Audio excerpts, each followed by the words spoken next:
So ayan, welcome back ulit sa ating munting channel mga kalingap.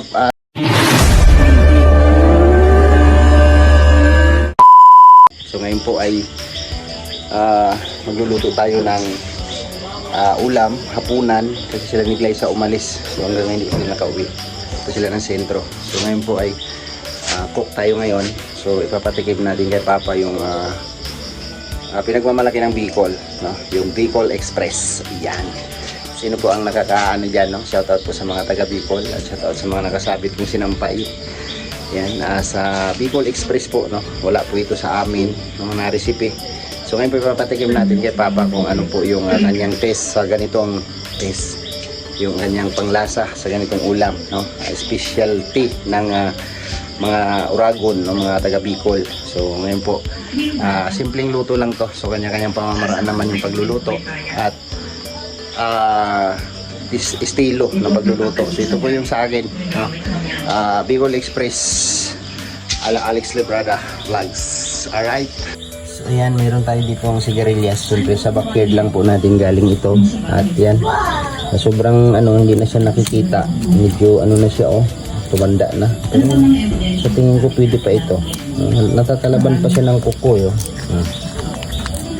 pero matigas na siya, no? Ayun, may buto na.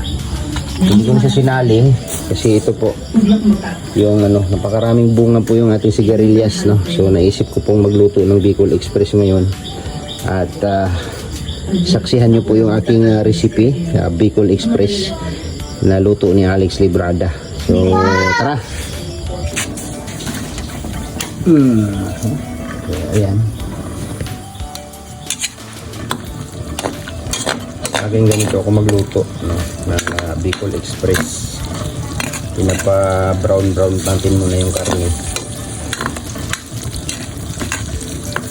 Lapit na siya. Ella, wow.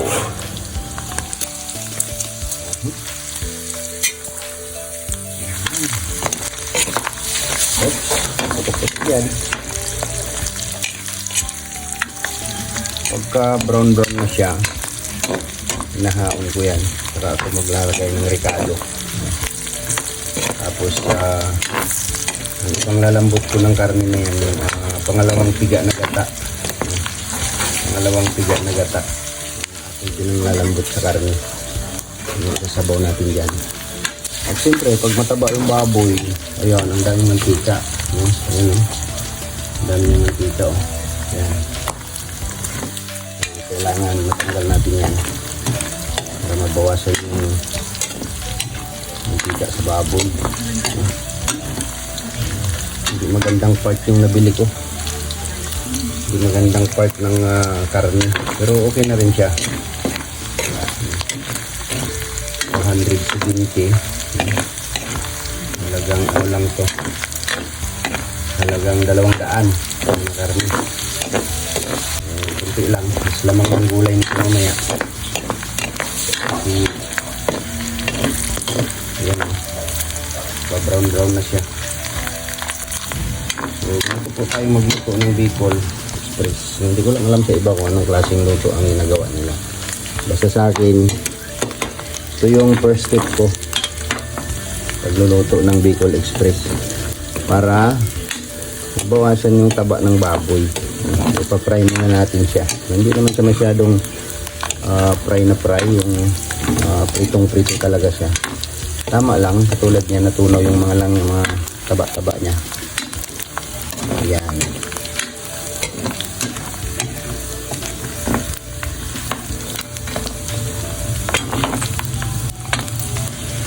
Kunting lang.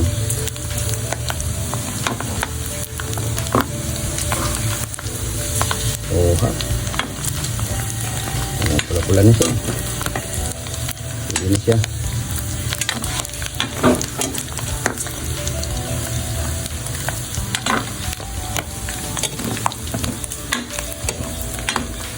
Yan.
Kare-kare? Ano yan? Bicol Express. Okay. Oh, manay luto sa Bicolano. Bicol Express na siya, Bicol Express. Ano, luto na ang ating Bicol Express. Man mo ah. At i-judge mo kung nagustuhan mo yung luto. Ako na mag-judge. Mag-judge ka? O sige, no problem. O ha? Ayun tayo. Kaya ay pakainin mo na si Bem. Ito yung... Kwen, napahinging isang kutsara, Kwen. Hindi, may ano pala dito. Bayay, paano yun mo na yan? Ito na lang ah. Kuha nyo si Bimbing ng ano. Subalan si Bem. Mga niluto sa Bicol pang. Mga yung Bicolano nga recipe. Hindi niya ba yung kinain kanina? Okay naman siya mga halang. Ano? Tama lang? Masarap siya may cake. Maanghang na Bicol Express. Pati lang salang pati bilon ba na? O kasi sabi daw nila, ang Bicolano daw, mahilig daw sa mahanghang. Kaya si Queenie, mahilig na rin sa hanghang si Queenie. Sarap ko yung maang. Biyaya, kumakain ka manghang? Hindi. Hindi. Allah, nakalimutan kong magbukod. At least. Iyon na yan. Nakain mo na ka lang. Hindi man siya masyado manghang. Bicol Express na mas madami pa yung singkamas. Ay, singkamas ba to? Sigarilyas. Pastillas. Mga bata dyan. Naglakaw sila to, sintro. Tuloy. Sinama ni Glyza. Bibili kasi si Bem Bem ng ichibuboy ng ano ng susuotin niya sa ano niya, pageant niya. Ang pageant din sa buboy. Papugitan daw. Panalo na si Buboy. Pageant. Sali pala si Boboy. Second place lang sayang na eh. Biyay! Tangan. Nakakataong.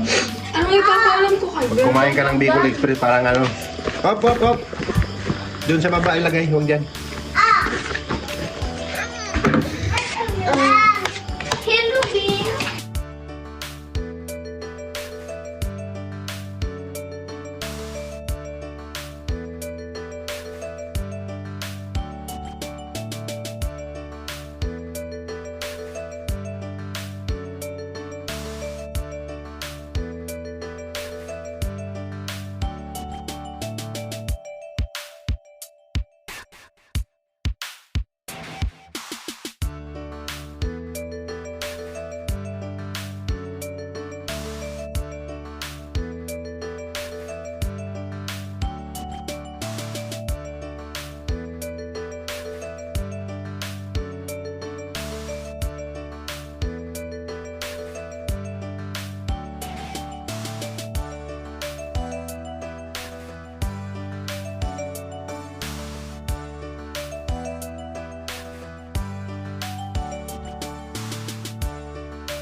Daddy, gumanda ako makain si Bem Bem ng ganisa.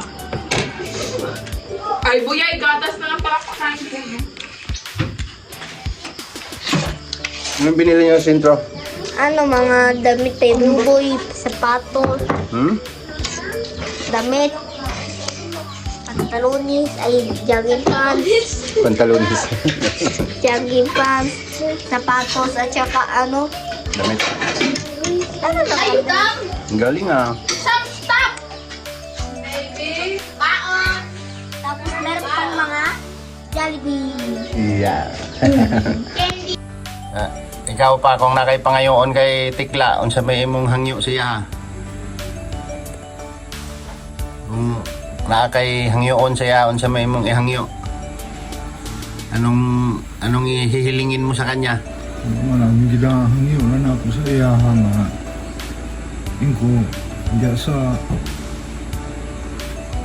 Manila, amo nalang diya tulog ka, nagsuon, pinabangay mo. Problema si Kuya ni Alex na gusto mo tabangan tanin mo siya. Naroon mag-angat ng tanan ba hindi kay Sira may iwan, sira may mo angat. sarili raman yung na hindi ka nanak ng batasan kay hindi naman mo. Si Mary Jane, ang malam og Gismel. Karon, isingil daw. Wala ka data ng mula, manggug ka, wala ka nangayo. Nagtatanawa ko kay nangayo ko. Di wala ko'y bayranan kay nangayo man ko. Wala.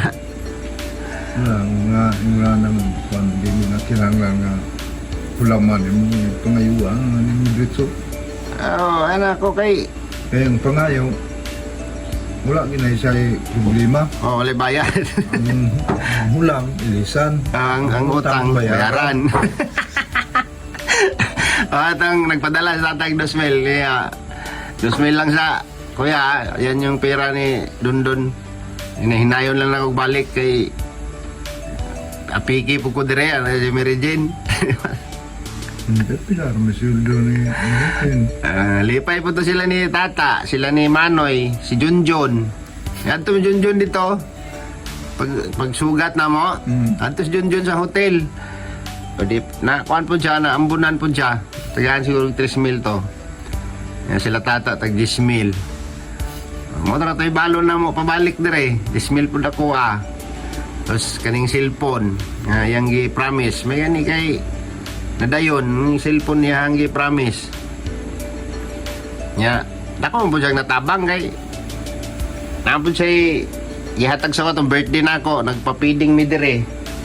200 ka bata akong gipakaon dire. Jollibee, siya nag-sponsor. Ana siya, bisag di na ko, hindi mo ko anad nga maghanda sa birthday na ako. Nakaugalian ko naman na kada birthday ko, nagpapa-feeding ako, nagpapakain ako sa mga bata. Di, yun, binigyan niya ako ng 16,000. Pinili ko lahat ng Jollibee. Sa mismong birthday ko. Handa, pero naghanda pumigamay. Salu-saluhan na mo sa grupo na mo. Madto dire. Ora to. Unta kuan siya sa balay mag-pledge siya Mahintag mo amot siya. Sa balay ba nga atong itukod. Unta tunga to bro. Ako bitang kuan nun. Kung siya may kuan mo panawagan kay Tikla. Mara ko gusto na ko nga anam na magkaluyan ng lawas ako na may luti dito sa ubos. Baryo. Oo. Ang nga, makatabang po siya nga tukod og balay dito. Gamay ra na kayong 20,000 kay Tikla pa. Kaya niya mag-pledge siguro 50. Sa mga 100,000 na lang aron Makumpleto. maklaro yung nga mahuman. Isog na muli out ka sa balay nga di mo computon nga di mahuman mulawan ta ba. Sa akin, kung ako ang mag-sulo niyan, di ko makapasalig nga mahuman dayon. Salig naman ta sa sweldo na to. Naisobra o mora to. Naman sila Tata dito, naman sila Laling. Pwede man to mo ubra way sweldo-sweldo. Alang di latabangan to. na. Uwi din ako para pag-layout natin. Nandun ako. Sana mapanood ni Brother Tikla to. At makalabit yung puso niya. Makalabit yung puso niya. Kahit kalahati lang siguro sa show niya, pwede na yon. May show daw siya sa Midsaya pa ngayong January.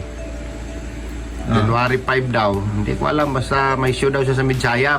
No? Siguro yung talent pay niya doon, kahit abasan niya ng 1/4 yun, pwede na siguro. Sa akin kahit 20, 50, goods na yun sa akin. Kung ano, provide na lang natin yung kulang.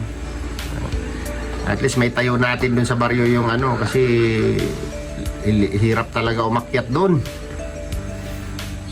Basi kung request na po siya, itong De La Puente. Sa Midsayap. Siguro, kaya nag-show naman na siya sa una dito. Sakdalan family.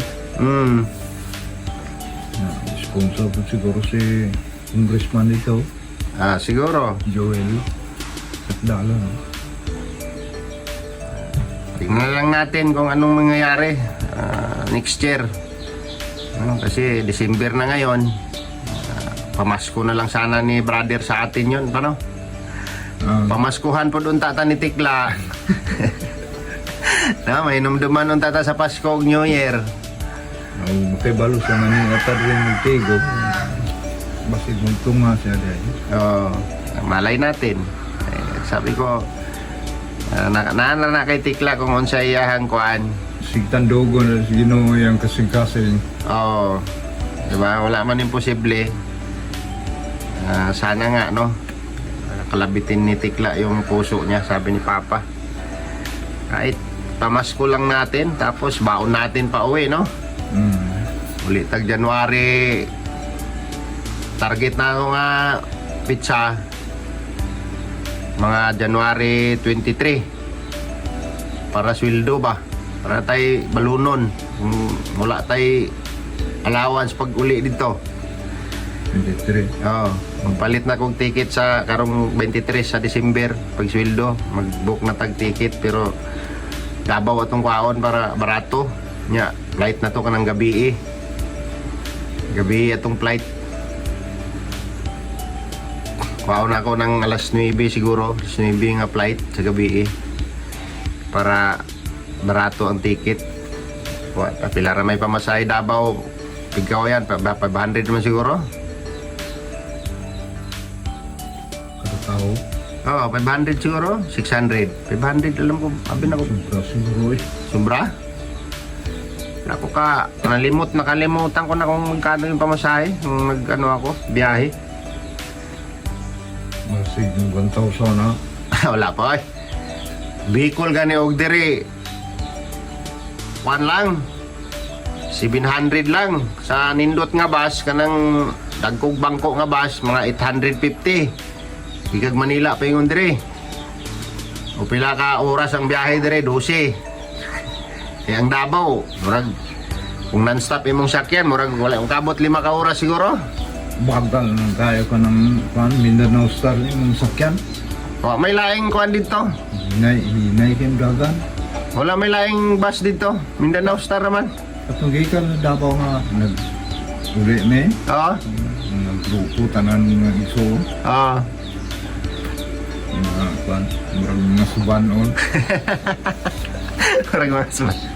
Mula ko sa kalye, wala gagulagay. Yung nitanay ka mo. Iyahay ko tapok, murag subanon na nga. Bunggo at nagsakyanan, huruta. Wala yung mabilin. Grabe. Sakay. Ang van kay diretso manggod. Yang bus manggod kada terminal mo agi man. Sobre 2,000 lang to. So yun pa mga kalingap, no? Sad to say. Ano ba ibig sabihin nun? Masakit mang isipin, no? Kailangan tanggapin. Pero naniniwala po kami ni Papa na darating din ang araw na makalabit ang puso ni Brother Tikla, no? Mapagbigay siya, no? Or mag-grant yung kahilingan ni Papa, no? Kahit konti lang yung maambag niya, at least maumpisa namin yung bahay, ay papatayo natin sa baba, no, na hindi na si Papa mahihirapang akyat baba doon po sa bundok. So sabi ko naman, sisikapin kong matupad ko siya, no, bago matapos bago darating ang susunod na birthday ni Papa. So hanggang dito na lang muna yung vlog. Maraming salamat po sa mga sumasubaybay, no, nakasubaybay sa ating vlog, no, with Papa. So thank you po sa inyo, sa inyong pagpapanood at suporta sa aking mga upload video. Salamat po and God bless. At see you next vlog po mga kalingap. Bye bye po sa inyong lahat.